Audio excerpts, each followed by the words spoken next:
నమస్కారం. నేను మీ చందు. ఈరోజు అంతర్యామిలో భాగంగా నియమబద్ధ జీవనం.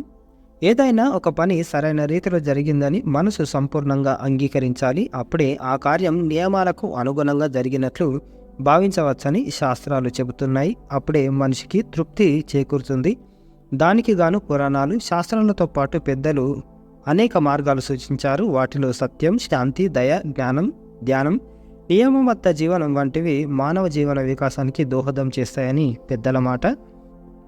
మనిషి ఆలోచన, పలికే మాట, ఆచరించే ప్రతి పని ఈ మూడింటిలోనూ ఏకత్వం ఉండాలి. నిర్మలత్వం, స్వచ్ఛత, పవిత్రత అనే మూడు విషయాలు వాటిలో స్పష్టంగా వ్యక్తం కావాలి. మనసులో పొటమరించిన భావానికి అనుగుణంగా మాట ఉండాలి. ఆ పైన నోటి నుంచి బయటకి వెలువడిన మాట ఏ మార్పు లేకుండా మనసు చెప్పిన ప్రకారమే ఉండాలి. ఈ నియమం రెండోది.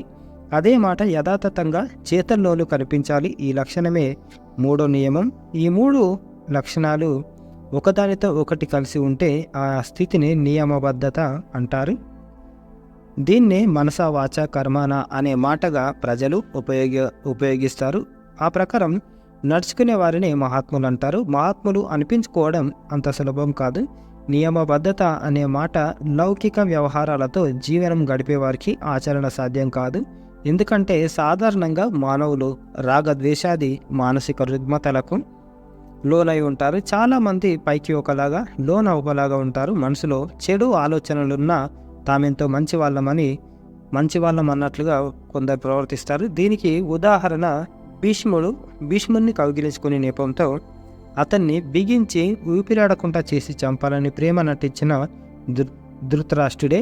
అలాగే తీయని మాటలతో తమ మనసులో ఉన్న చెడును కొందరు దాచేస్తారు.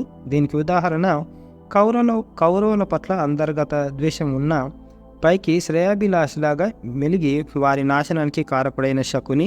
ఇలా చాలామంది కనిపిస్తారు. మాటలు బాగున్న చేతల దగ్గరికి వచ్చేటప్పటికి వాళ్ళ దుష్ట స్వభావం బయటపడుతుంది. అటువంటి వాళ్ళని నమ్మిన ఎవరైనా తీవ్రంగా నష్టపోతారు.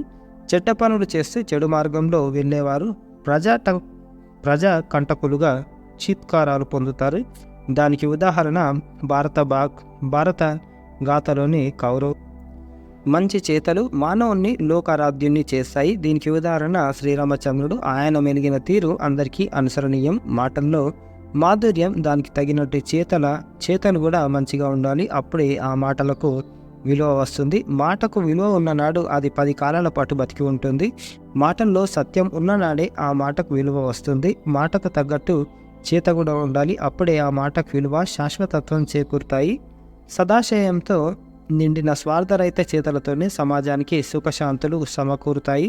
నిస్వార్థమైన సేవలే సమాజాన్ని సన్మార్గంలో ముందుకు తీసుకొని వెళ్ళగలుగుతాయి. అందువల్ల ప్రతి మానవుడు నియమ జీవితాన్ని గడపాలి అని కాళీపు వీరభద్రుడు గారు రాస్తున్న అంతర్యామి ఇది. ఇదన్నమాట నియమబద్ధ జీవనం తోటి మనం ఏది చేసినా బాగుంటుంది. మనం ఇంకో మోసం చేసి బతుకుడు కాదు, ఒకరికి సాయం చేసి బతికేటట్టయితే చిరకాలం గుర్తుండిపోతాం. ఇది ఈరోజుకు సంబంధించిన ఆర్టికల్. లైక్ చేయండి, షేర్ చేయండి, సబ్స్క్రైబ్ చేయండి. Thank you. ధన్యవాదాలు.